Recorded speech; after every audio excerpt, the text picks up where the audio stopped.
बिस्मिल्लाहिर्रहमानिर्रहीम अल्लाहुम्मा सल्ली अला सय्यिदिना मुहम्मद व आलि मोहम्मद। मैं हूं मन्नान अशरफ और आप देख रहे हैं आपका अपना यूट्यूब फेसबुक चैनल। खबरें बड़ी ज़्यादा हैं। सबसे पहले तो एक पाकिस्तान के अंदर नारा लगना शुरू हो गया, पहले एहतसाब फिर इलेक्शन।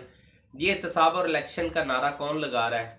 ये वही पीडीएम की हुकूमतें लगा रही है जिन्होंने नैब भी ख़त्म कर दिया, जिन्होंने एहतसाब का किस्सा ही यानी कि ख़त्म कर दिया। तारीख के अंदर ये हमेशा सुनहरी हरूफों से लिखा जाएगा कि इन्होंने एहतसाब करने वाले अदारे ही ख़त्म कर दिए। बहरहाल वो एक अलग सब्जेक्ट है। इस टाइम के ऊपर जो मुल्की सूरत हाल है वो बड़ी गंभीर होती चली जा रही है। हर पल हर लम्हा जो है हालात बदलते चले जा रहे हैं, सियासी अप डाउन आ रहा है। इसके अलावा मुल्की हालात, महंगाई, बेरोजगारी, बहुत बड़े बड़े तूफान जो हैं इस टाइम सर उठा चुके हुए हैं और बड़ी तेजी के साथ अवाम की तरफ बढ़ रहे हैं। जिसमें सबसे बड़ा तूफान जो है वो 600 अरब रुपए के जो इस टाइम टैक्सेस लगने लगे हैं उनका बहरान है। और महंगाई होने वाली है, पेट्रोल की कीमतें बढ़ेंगी, बिजली गैस की कीमतें बढ़ेंगी, आटा दाल चीनी सब की कीमतें बढ़ने जा रही है। ये अवाम को तोहफा देने लगी है पीडीएम की गवर्नमेंट, जिसके अंदर तमाम जमातें शामिल है। और मैं बारी बारी आपको सबसे पहली खबर तो ये है कि जी यूरोप, अमेरिका, बरतानिया, कनाडा के सफीरों को 6 माह से तनख्वाह ही नहीं मिली है।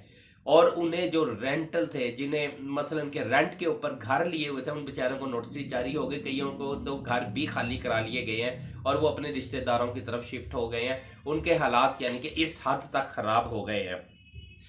अब तक ये जो हालात खराब हो रहे हैं ना, देखें ये जो मौजूदा सूरत हाल है ना, ये हम हर दिन आईएमएफ की झोली के अंदर जा रहे हैं, उनके कदमों में गिरना शुरू हो गए हैं। इस टाइम जो हालात है, आईएमएफ की हर जायज शराइत मानने की पोजीशन में आ गए हैं। जब मुल्क बहुत ज्यादा दिवालिया हो जाता है ना, उसके बाद पैसा खत्म हो जाता है और आईएमएफ के सहारे रहना पड़ता है, तब उनके लिए आलमी ताकतें जो होती है ना, वो उस मुल्क के ऊपर अपनी बहुत सी ख्वाहिशात का इजहार कर देती हैं। देखिए, अगर वो अभी कह देंगे कि जी आप एटमी टेक्नोलॉजी है अपनी वो बंद कर दें, कम कर दें, आप अपने जो अखराजात है, फौजी अखराजात है, दिफाई अखराजात है, उसे कम कर दें, तो आपको करने पड़ेंगे। इसलिए कि आलमी ताकतें आपको पैसा ही तब देगी जब आप उनकी ख्वाहिशात पूरी करेंगे। उससे पहले ना पैसा मिलेगा ना आपकी कोई मदद होगी। आईएमएफ भी इमदाद तब करेगी जब आप आईएमएफ की पूरी शराइत पे अमल करेंगे। इस टाइम जो महंगाई हो गई, देखे ना, सोने की कीमत इस टाइम 2 लाख रुपए है। क्या कोई सोच सकता है कि अपनी बेटी को 1 तोला सोना भी कोई डाल दे? 2 लाख रुपए, और ये दिन ब दिन बढ़ता चला जाना। कुछ लोग तो यहां तक कह रहे हैं कि 2.5 लाख रुपए पे जाएगा, कोई कह रहा है 3 लाख रुपए पर तोला जाएगा। बहरहाल आने वाले हालात के अंदर पता चल जाएगा। इस टाइम पेट्रोल की कीमत जो है वो भी बढ़ जाएगी और एक आधे 2 दिनों में ही आपको पता चल जाएगा कि पेट्रोल की कीमत जो है तकरीबन 250 रुपए के यानी कि लीटर तक चले गई है। इसके अलावा जो डॉलर है वो हर दिन बढ़ता चला जा रहा है। ये भी आपको बहुत जल्दी जो आपके सामने आ जाएगा। ये जो बाकी एक खबर और थी कि जी इमरान खान ने कहा था कि मेरी एक सुपारी निकाली और वो सुपारी जो है जरदारी साहब ने दी है मुझे कत्ल करने की, तो लिहाजा उसके ऊपर पीपल्स पार्टी का मौकफ आया। उन्होंने कहा कि जी हम खान साहब के खिलाफ जो है वो केस दायर करेंगे, उन्हें ये साबित करना पड़ेगा कि ये सुपारी हमने दी है या हम उन्हें कत्ल करना चाहते हैं। बहरहाल आज तक कोई ऐसी चीजें साबित नहीं होती। बेनजीर भुट्टो साहिबा की कत्ल की जो आज तक कभी किसी ने इंक्वायरी ऐसी होने पे भी कभी साबित ही नहीं हो सका कि वो कराई किसने, ख्वाहिश किसकी थी, क्या कुछ हुआ, कुछ भी नहीं साबित होता। बहुत अहम चीजें जो है, 33 सीटों के ऊपर वैसे भी इलेक्शन कमीशन ऑफ पाकिस्तान ने ऐलान कर दिया है कि हम 33 सीटों पे इलेक्शन करवा रहे हैं। लेकिन बात यह है कि ये करवा क्यों रहे हैं? जब आप पूरा इलेक्शन करवा दे, ये पैसा कहां से आएगा? इतना पैसा है हुकूमत के पास के 33 सीटों पे अगर बाकी जितने भी इस्तीफे मंजूर हुए या तो अब यकम सबके ऊपर ये करवा दे। लेकिन बहरहाल ये एक पूरा प्लान जो है वो शुरू हो चुका हुआ है। रजीम चेंज ऑपरेशन होना और रजीम चेंज ऑपरेशन 2 का दोबारा शुरू हो जाना ये बड़ा अहमियत रखता है। इस time regime change operation plan B जो है वो स्टार्ट हो चुका हुआ है। उसके मुताबिक 33 सीटों के ऊपर सबसे पहले इलेक्शन होगा। उसमें से काफी सीटें जो है वो पीटीए जीत तो जाएगी, लेकिन उसके अलावा कुछ ना कुछ सीटें जो है वो पीडीएम भी निकाल पाएगी और उसके बाद वो मजबूत होते चले जाएंगे। फिर अगला इलेक्शन करवाएंगे, फिर उससे भी पीडीएम मजबूत होगी और 2/3 मेजोरिटी के साथ अपनी तैयारी कर लेंगे और फिर जो भी चाहेंगे, जैसा चाहेंगे कानून बना लेंगे। ये सारी चीजें ला चलते। एक खबर बड़ी अहम जो आपसे बहुत ज्यादा डिस्कस करनी है कि इलेक्शन के लिए नया फार्मूला आ गया है। कप्तान के ऊपर अहम शख्सियत का कोई दबाव आया है। सबसे पहले आपको पता होगा कि सदर आरफ अलवी साहब ने इमरान खान के साथ मुलाकात किया और उन्होंने एक पैगाम पहुंचाया। उन्होंने कहा है कि जी सियासी बहरान के साथ साथ मुआशी बहरान भी बहुत ज्यादा सर उठा चुका हुआ है। इस टाइम के ऊपर कुछ ताकतवर लोग चाहते हैं कि आप उनके साथ शामिल हो जाएं और यहाँ जो है कौमी हुकूमत बना दी जाए। खान साहब ने उनसे पूछा था कि आपके पास जो प्लान है कौमी हुकूमत का वो क्या है, तो उन्होंने कहा था जी कौमी हुकूमत के अंदर तमाम जो सरबराह है वो शामिल नहीं होंगे जमातों के, लेकिन उसके अंदर बाकी आपकी नुमाइंदगी जरूर होगी, हर जमात की नुमाइंदगी होगी। फिर खान साहब से उन्होंने पूछा था कि ये कौमी हुकूमत करेगी क्या, तो उन्होंने कहा कि सदर साहब ने कहा था कि जी ये आईनी इस्लाहात करेगी, इसके अलावा मुआशी इस्लाहात करेगी, इलेक्शन इस्लाहात करेगी, कानूनी इस्लाहात करेंगे और उसके बाद फिर इलेक्शन में आ जाएंगे।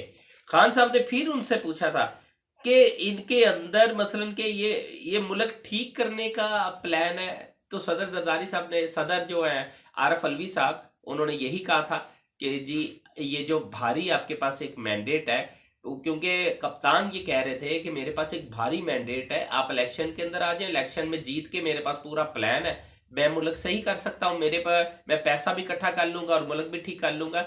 लेकिन सदर आरफ अलवी साहब ने यह कहा कि जी यही आपका भारी भारी जो मैंडेट है ये कुछ लोगों के ऊपर भारीपन आया हुआ है, भारी बना हुआ है, और इसीलिए अब इलेक्शन में नहीं जाना चाह रहे, लिहाजा कौमी हुकूमत बनाना बहुत सख्त जरूरत है, बहरान का शिकार हो रहा है मुल्क।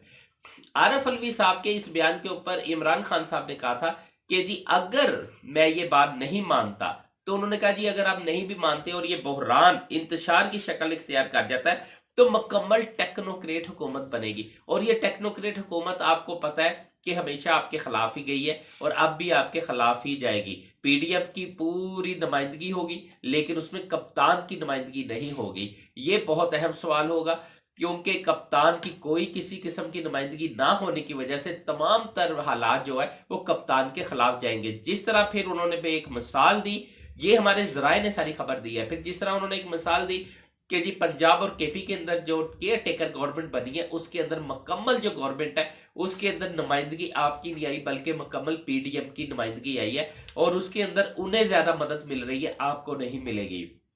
ये सारे हालात सुनने के बाद और भी बहुत सी बातें हुई हैं, उन्हें पता था कि ये पैगाम किसने भेजा, और फिर उन्होंने पूछा कि क्या ये पैगाम अब आप देंगे, उन्होंने कहा बिल्कुल जी, इसका जवाब जो भी आप देंगे तो फिर मैंने वापस देना है। फिर कप्तान साहब ने लास्ट में कप्तान ने यह भी पूछा कि सदर आरफ अलवी को कि आप बताएं कि क्या करना चाहिए ऐसे हालात में, उन्होंने कहा जी आपको फौरन मान लेना चाहिए। जब आरफ अलवी साहब ने ये कहा कि फौरन मान लेना चाहिए, तब उन्होंने ये कहा कप्तान ने, उन्होंने कहा लेकिन अभी तो मैं हारा ही नहीं, जिस दिन हारूंगा तब सोचेंगे। मैंने हार नहीं मानी और मैं पब्लिक में जाऊंगा, अवाम में जाऊंगा, अवामी अदालत में जाऊंगा, वहां जाके उनसे डिस्कस करूंगा, वहां जाके उनसे बात करूंगा। अपने मुल्क को बचाने के लिए जो मैंने तहरीक का आगाज किया उस तहरीक से मैं पीछे नहीं हट सकता, मैं आज भी मुल्क के साथ खड़ा हूं, इस कौम के साथ खड़ा हूं। लिहाजा आरफ अलवी साहब फिर वो जवाब लेके चले गए, लेकिन क्योंकि ताकतवर लोग जानते हैं कि इमरान खान साहब ने इतनी आसानी से नहीं मानना, उन्होंने भी अपना जो प्लान तैयार किया हुआ है, उन्होंने टेक्निकल हुकूमत के हवाले से पूरा प्लान तैयार कर चुके हैं।